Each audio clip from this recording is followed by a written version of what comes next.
Well, this is Isaac for PopScoop, and I'm speaking with Charlie Brown. How are you today?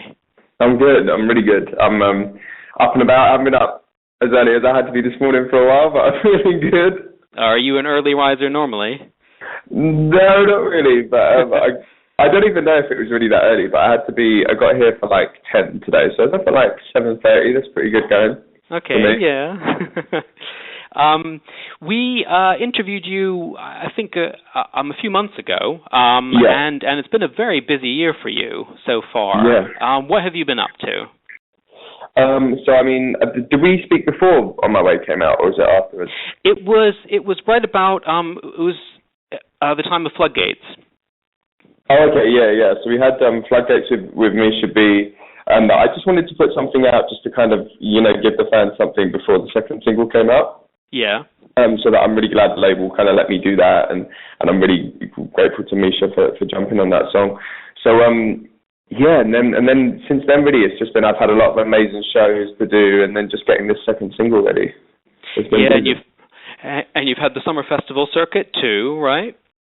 Yeah, that was crazy. That was my very first festival season, so I survived. I want to get a T-shirt like I survived the festival season. You survived Isle of Wight, right, and Wireless. Isle of Wight, Wireless, Capital Summertime Ball, Hyde Park, Party in the Park. That was amazing. How was that doing? I mean, were those larger audiences than you've had before? Yeah, the largest one was Capital Summertime Ball because that was 82,000 people in Wembley Stadium, and I thought it was Wembley Arena the whole day. When we got to the rehearsal, I was like, oh, it was the stadium. Okay, cool. But it was amazing. Really good show. Yeah. Do you prefer live audiences or studio work? That's a really good question, actually. I love both. I love the kind of when you're in the studio, it's really insular and you're in your own little world, and I love it, and I think it's what I know and it's kind of where I'm from. But then getting to do the live stuff this summer has been amazing because I've never had instant feedback like that from songs. Like, some of the songs I've been putting in the set are new ones I've written, and it's amazing to have written something and then 2 weeks later you can actually test it and see, if people react to it and if it connects. And just the energy you get from a live show is something that's so different to being in the studio, which I'd never really experienced on that level before. So they're so different, it's hard to compare, but I love them both. Yeah, of course, because that's been your movement from songwriting and producing to actually performing live yourself and doing your own songs yourself. Yeah, so it's been a really weird year for that reason because it's like I'm kind of out the studio and in the real world. It's been strange. So a bit scary, but it pumps you up. Yeah, definitely. It's like I used to get really nervous before the shows and then be on this massive high afterwards. And I don't get nervous anymore for shows. I think that's the kind of biggest thing I've noticed this summer is that Wireless and the Dappy tour and the Craig David tour and everything's just cured me of performance anxiety, which is always a good thing. Yeah, you have to just be doing it enough, right, to be able to just not have the same jitters anymore. Exactly, yeah. Do you have, I mean, it's probably a bit of a cheeky question, but do you have any sort of routine that you do on the day of a stage set, or anything that you do right beforehand that you have to do every time, like a ritual? I don't. I always thought I'd be, because I'm a bit OCD, so I thought I was going to be one of those performers that had to have, you have to do 10-star jumps and touch this and do this and before the show. But I'm actually not like that at all. I just I always warm up just so that I'm hitting the notes properly. And other than that, I just go on. Well, yeah. So I guess you have those. As a singer anyway, you have those standard things that you have to do to warm up your voice. Yeah, I guess that is. Yeah, so you don't have to sort of turn around 6 times and touch the wall. Jump up and down, recite this. So, no. That's good. Well, and then your upcoming plans, obviously out this Sunday, right, is Bones. Yeah, this Sunday. And are you psyched for that? I am. It's you never know what to expect when you put stuff out. And I have no expectations of the song really. I really enjoyed the promo. I loved the whole process of making the song and doing the video, and it's been so well supported on TV, and the response has been amazing on YouTube. So you just kind of sit and wait and hope it connects, and I'm excited about the next single as well that we're putting out in the new year. So yeah, you just have to kind of, as the artist, I think when you're in the eye of the storm, you just have to kind of like go with it a little bit and not think too much. And is the next single? Do you have a title for that? A next single yet, or? Not one I probably have to say yet. Yeah. And okay. and I've also there's probably like one that I love and one the label loves, and I've just got to talk them around into my one. Your choice, their choice, and see where you fall. Exactly. Is it also? I mean, I've seen your development across, say, your first, your debut single, Dependency, and On My Way, and Floodgates, and now with Bones, it's got a bit more of an EDM edge to it. I mean, is that something that you are going to continue?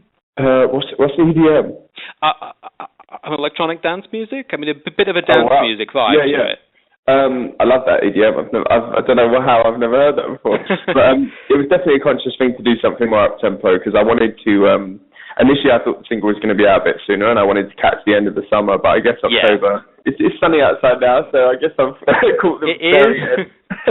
Yeah, I think it's the last weekend you could do this with. I think. But yeah, basically, and I think I wanted to. Because I was doing the festival season, like having a song that people can just jump up and down and go crazy to in the chorus was really important to me. And, I think it's hand in hand with On My Way, because On My Way is that kind of anthemic hands in the air, side to side moment, and then people can really go crazy for Bones.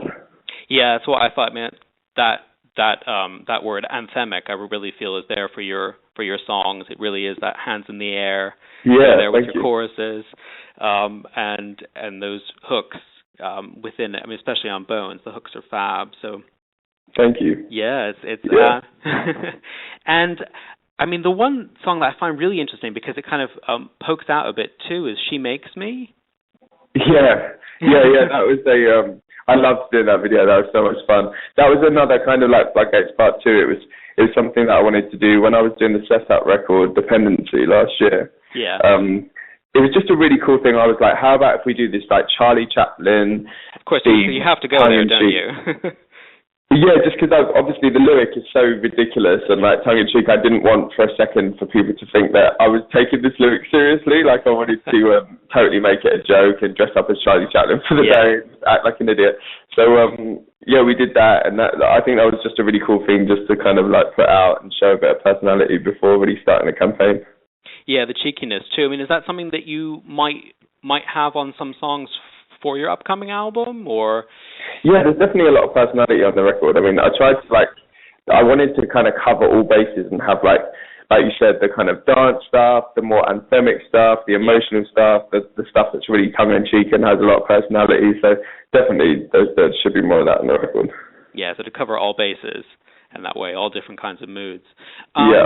How do you start writing a song? Do you start with a tune, harmony, or do lyrics come first?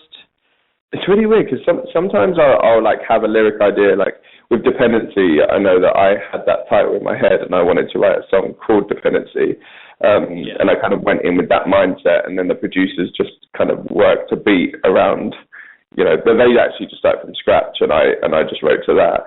And then, on the opposite side, when I wrote On My Way, I literally just went in the studio. I heard a beat that had already been made a couple of weeks before, and I heard it for the first time, and out of nowhere, I just wrote On My Way on that, and I didn't really intend to do it beforehand. So it's a really weird process. I sometimes don't know. I can never plan it. When I try and plan it, it always goes wrong. So it's very kind of off the cuff. Yeah. I find that's the best thing to do.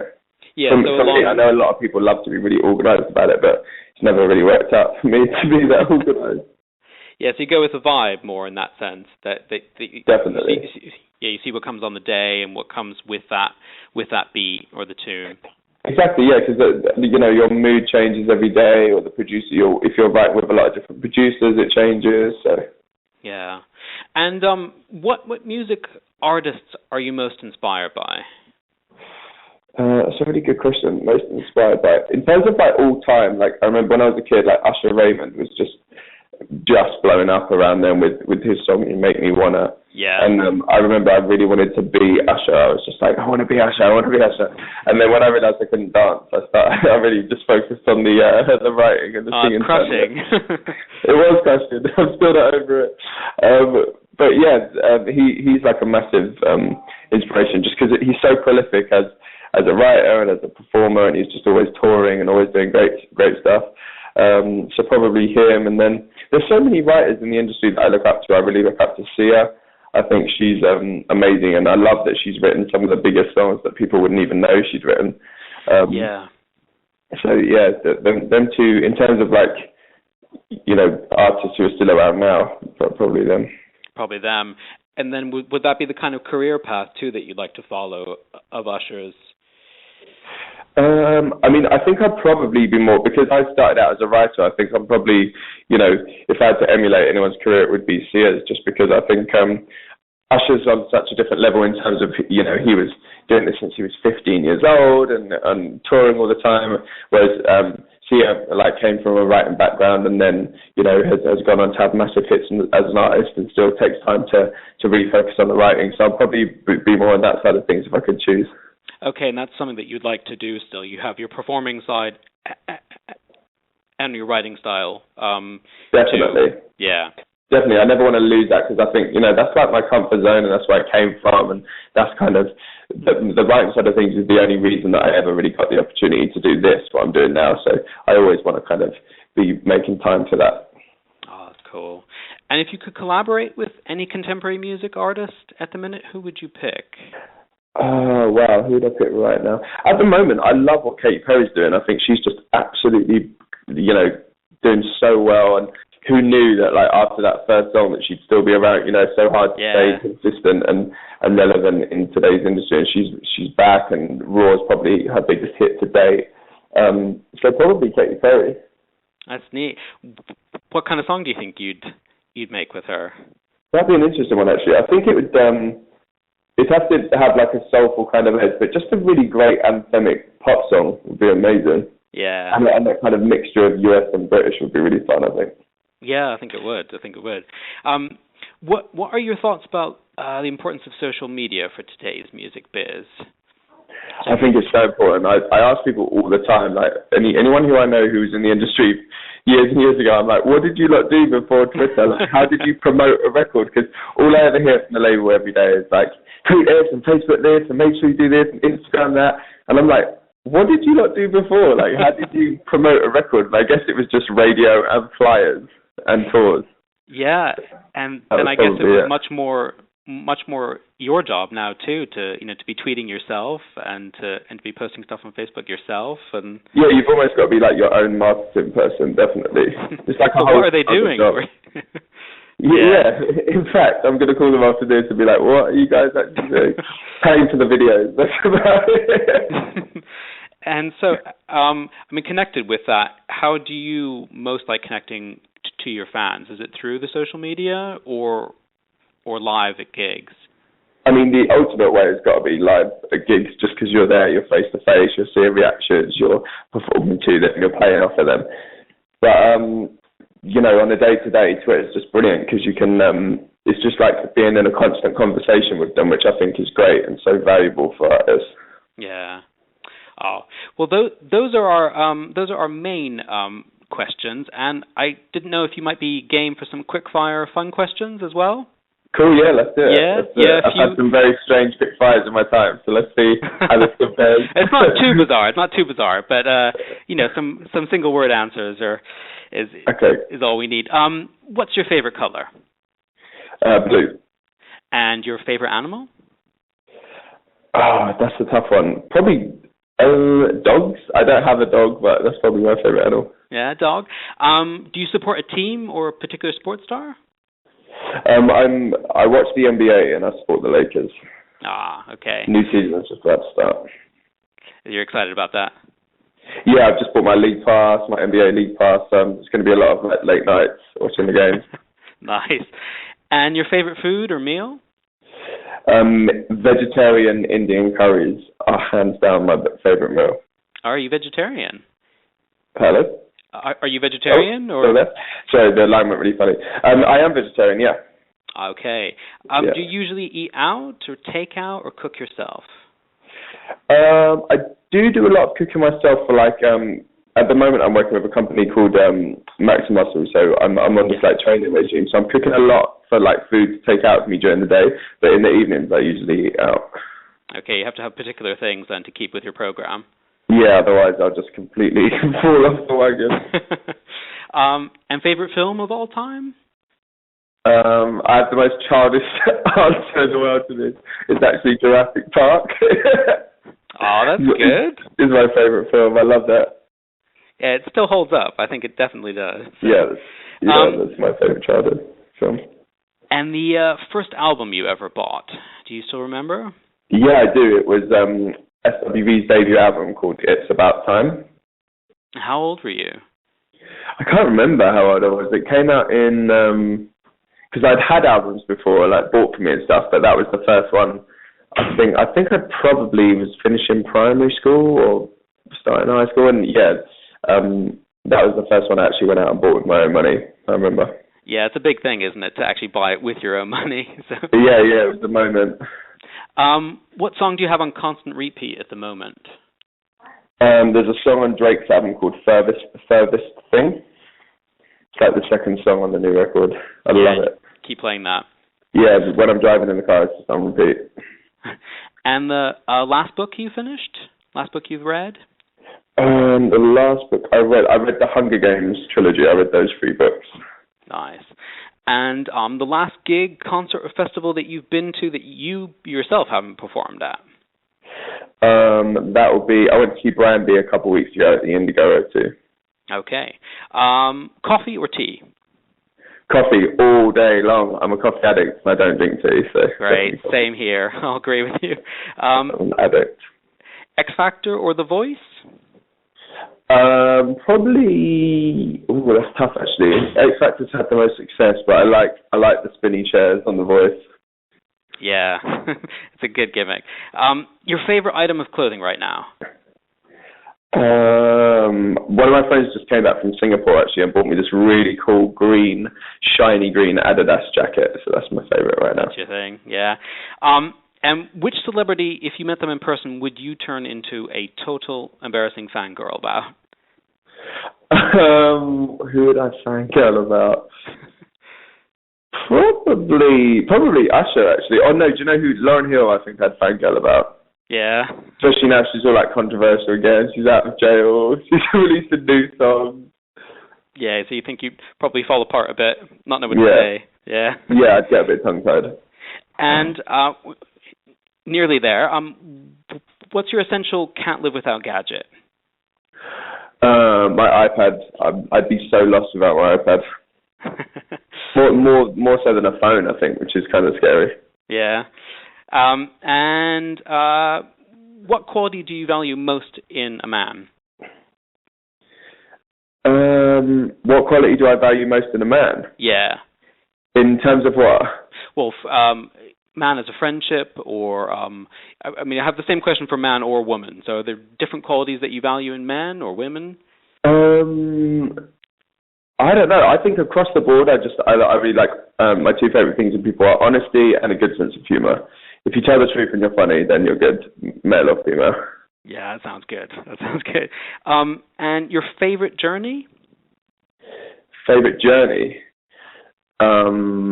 What, that I've taken? Yeah, that you've taken, or if it's something like your trip that your trip to work every day, or is it something like that, or a trip home? Favorite journey? Probably that one when you're going to see family at Christmas. That journey on Boxing Day or Christmas Day. That's probably one of the best ones. Oh, that's a nice answer. And then finally, tell us something, if you don't mind, that very few people would know about you. That very few people know. Very few people know that no one knows what my tattoo means. Because I never talk about that really, because people always ask. But yeah, very few people know that. I have a tattoo on my arm and I've never told anyone what it means. Okay. And I had it in the wrong place really, because it's like right on top of my arm where people are bound to ask, but I've never said. But you don't want to say. Yeah, okay, it's just like a message that I kind of wanted to see every day, and then I I didn't really think it through, because if I'd have had it on the underside of my arm, people wouldn't have seen it. So you wouldn't get so many questions. Yeah, exactly. Well, Charlie, thank you so much for talking to us. No problem. Thanks for having me. And I hope it goes really well for the single on Sunday. And cool. Thank you. And you've got 2 gigs this weekend as well, right? Yeah, I'm performing at. I have 2 shows for the Girl Guides at Wembley. They do kind of 2 shows a day up in Wembley Arena, which should be amazing. And then that night, I'm supporting the Saturdays and Iggy Azalea at GAY. Oh wow, so busy then. Yeah, it's going to be a good day. Well, thank you so much, Charlie. Cool, no problem. Thank you. All right, you take care. Cheers. Thanks. Bye-bye. Cheers. Bye.